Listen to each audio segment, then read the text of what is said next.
Okay, Assalamualaikum warahmatullahi wabarakatuh. Okay, hari ini kita sambung subtopik yang terakhir dalam bab 9 teknologi angka selepas, iaitu sistem penentu sejagat atau kita panggil juga sebagai GPS, stand for Global Positioning System. Okay, jom kita tengok. Okay, apakah dia GPS? GPS ataupun sistem penentu sejagat merupakan sistem navigasi yang memberi maklumat tentang lokasi dan masa kepada penggunanya dalam semua keadaan cuaca. Okey, bagaimana GPS ni berfungsi?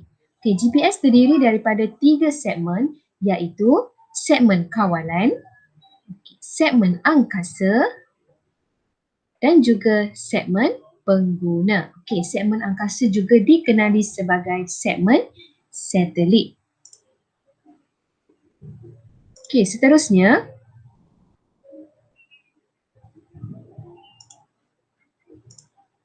segmen kawalan.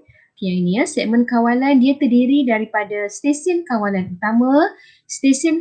utama alternatif, antena arahan dan kawalan serta stesen pengawasan. Okey, tengok Raja. Okey, ini adalah yang bawah ni adalah stesen kawalan, di mana dia terdiri daripada stesen kawalan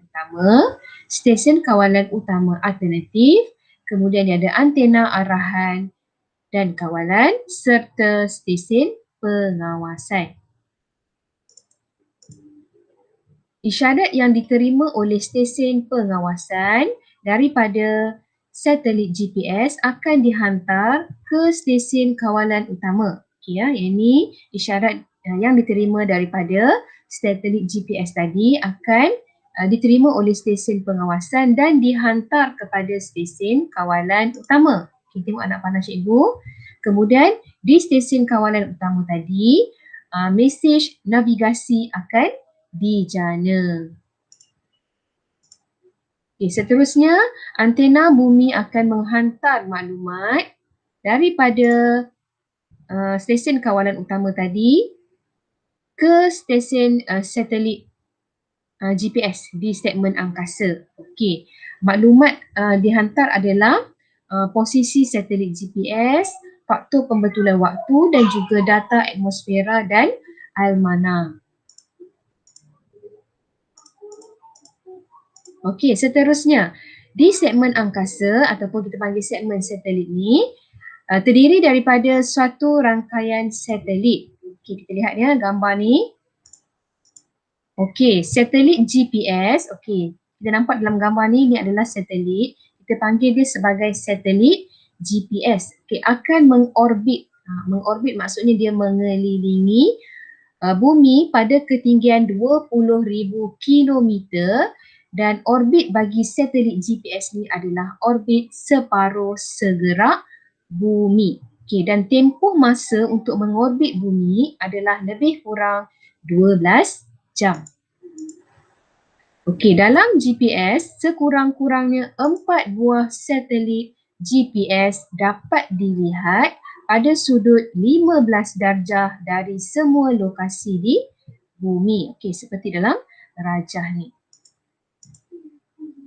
Satelit GPS akan menghantar maklumat seperti posisi satelit GPS dan juga masa isyarat dihantar ke alat penerima GPS. Okay, apa dia alat penerima GPS? Okey, ni contoh ya alat penerima GPS. Okey.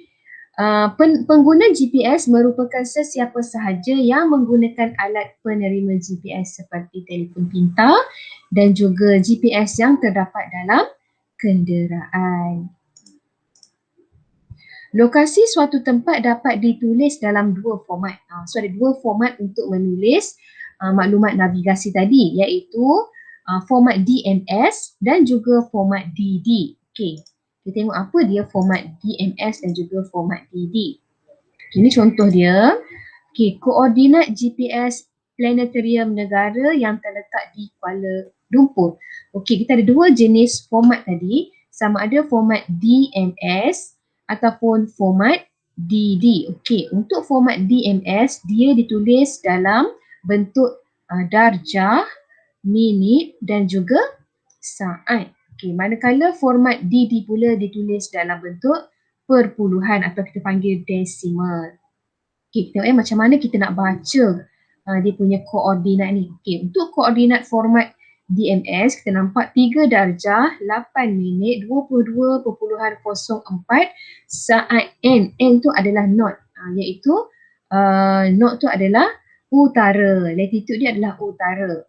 Okey, kalau untuk longitude pula dia adalah 101 darjah, 41 minit, 22.53 saat E. Itu adalah Earth ataupun East. East. East tu adalah timur. Timur. Okey, koordinat format DD pula ditulis dalam bentuk desimal tadi ataupun perpuluhan. Okey, ini cara penulisan dia. Dan kita lihat di sini nilai perpuluhan tadi adalah positif. Okey. Nilai positif ini mewakili latitude pada hemisfera utara. Okey, manakala nilai desimal positif yang ini pula mewakili longitude ke timur garisan Greenwich. Okey, maksudnya kalau nilai dia positif maka tengok nilai desimal ni positif, kemudian dia ada E tadi, kalau untuk format DMS maka dia menunjukkan bahawa dia mewakili longitude ke timur garisan Greenwich. Okey, ini contoh koordinat GPS bagi kedudukan planetarium negara. Okay, kita tengok pula contoh yang kedua. Okay, contoh kedua adalah koordinat GPS bagi Copacabana Rio de Janeiro. Ya, okay, ini adalah koordinat dia. Okay, koordinat DMS dan juga koordinat format DD. Tengok ya, cara baca dia 22 darjah 58 minit 14.60 saat S. South maksudnya selatan.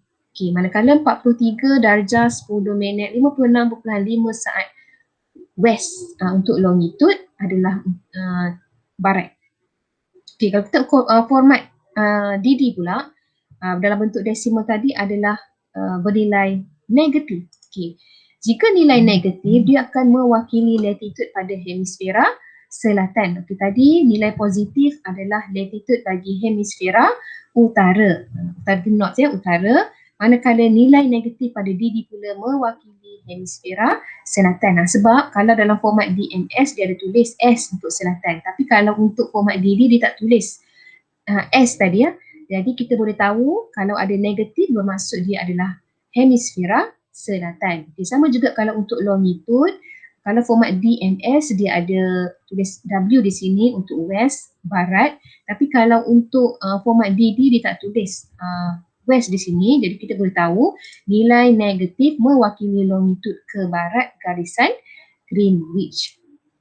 Okey, arah timur dan barat pada koordinat GPS dalam format DMS berdasarkan garisan Greenwich. So kita boleh tahu ya arah timur dan barat pada koordinat GPS bagi DMS tadi adalah berdasarkan kepada garisan Greenwich. Apakah kegunaan GPS? Okey, GPS ni memang digunakan untuk tujuan navigasi dalam pelbagai jenis pengangkutan seperti pengangkutan darat, laut, udara dan juga pengangkutan angkasa lepas. Okey, contoh aplikasi navigasi yang menggunakan koordinat GPS adalah seperti Google Maps dan juga kita ada Waze.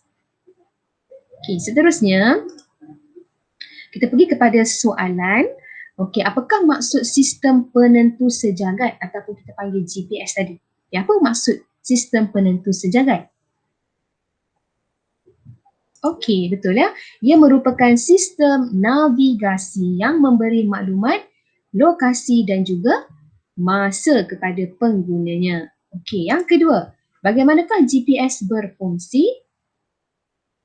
Okey, yang pertama, satelit GPS akan menghantar isyarat kepada stesen pengawasan di bumi. Kemudian stesen pengawasan di bumi tadi akan menghantar isyarat tersebut ke stesen kawalan utama. Seterusnya, mesej navigasi yang menentukan posisi satelit GPS dan masa akan dijana. Okey, apakah kegunaan GPS? Okey, betul. GPS digunakan untuk tujuan navigasi. Okey, bagi semua jenis kenderaan walau di mana pun kenderaan itu berada. Okey, apakah faedah pemberitahuan tentang kemalangan jalan raya yang berlaku dalam aplikasi navigasi bagi para pengguna jalan raya tersebut? Okey, betul. Pengguna jalan raya tersebut dapat mencari jalan alternatif. Jalan alternatif itu bermaksud jalan lain lah untuk mengelakkan kesesakan lalu lintas di kawasan yang mengalami kemalangan jalan raya. Okey, ini adalah latihan pengukuhan kamu. Boleh buat dalam buku latihan sains. Okey, kamu boleh rujuk dalam buku teks muka surat 249, praktis sumatif 9. Okey, terima kasih semua.